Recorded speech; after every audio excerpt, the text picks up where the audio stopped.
I read a story in the news last week of a dramatic rescue of a 13-year-old girl by a pastor and his wife. And I knew it was a story that needed to be told on 100 Huntley Street. So we have on the line Pastor Dan and Liane Wood from Full Gospel Tabernacle in Frankfurt, Ontario. Thank you for joining us. Thank you for having us. Well, Dan and Liane, maybe you could just take a couple minutes and describe what happened. Well, it was last Wednesday night. We have our family night here at the church, and we were just wrapping things up, and most people had left the church, and we were getting ready to leave the church. It was just us and one other family here at the church, and our kids were outside, and we were inside getting ready to set the alarm for the church to lock up, and we heard a very loud crash outside, and we all looked at each other kind of wondering what that was, when all of a sudden one of our daughters came running to the door in a panic, burst through the door, and just said to us, "Megan is in the river." And your heart stops at that moment, and we all rushed outside, and just bewildered. It would be the only word that I can think to describe, looking at the gaping hole in the fence and then looking down at the river and seeing a car upside down, half submerged in the water. So this 13-year-old girl, Megan, was in the car by herself? She was. Yes. We had a couple, our car and the other family's car, we were just warming them up because it was so cold Wednesday night. And our parking lot, we're right on the Trent River, and it's about a 10-foot drop from the river, or from the parking lot into the river. And somehow their car went into reverse and revved up, from what I understand, and burst through the fence at an angle. And so as it did, it flipped upside down and went into the river, and then the current carried it part way down the river, just a short distance. Wow. So it's dark out. You see the crash. You hear the screams. You know, Megan's in the river. And so what do you do then? Well, her dad and I ran right over to where it went through. And my first reaction was to take off my jacket, and I was about to jump into the river. Fortunately, I've had a little bit of training. I served with a volunteer fire department for several years up in the Ottawa Valley. And my training kind of kicked in, and I recognized that if I jumped into a dark river 10 feet down into the rocks, I was probably going to end up hurt and just make the situation worse. So quickly evaluated the situation and realized, again, just a miracle of God, we happened to be doing some painting in our sanctuary, and so we had a large ladder set up in the sanctuary.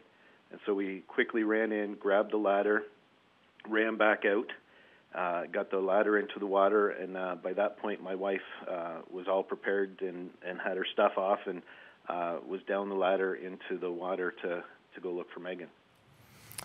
Wow. Okay, so then was she okay? Was she just trying to find a way out, or how did you get her out? Well, when Dan was running to get the ladder, I actually stood on the side of the river there with my daughters, and we just started praying, and the peace of God just fell on us in such a powerful way that I had no fear going into that river, and I'm deathly afraid of ice water and current water. But it was the peace of God that was there, and I was able to get over to the car.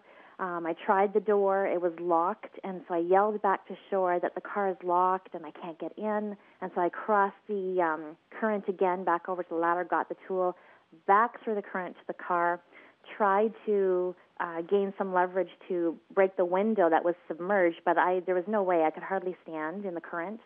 And that was when Dan decided to come into the river with me. And then we moved around to the back of the car, and it was so dark we couldn't see our hands in front of our faces. And so we were feeling the bumper, feeling for the window on the back of the vehicle, when we both realized that the hatch was open on the car because our hands were going inside. And we just started grabbing at things and tugging as hard as we could to get them out of the way, and calling for Megan. And she answered us. She called out in her voice, "I'm here." And those were the two best words I've ever heard.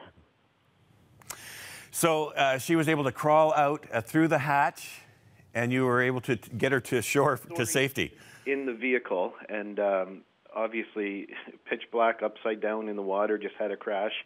But she was fantastic. She kept her composure. She never panicked. and we were able to talk her through it and get her to the back of the vehicle.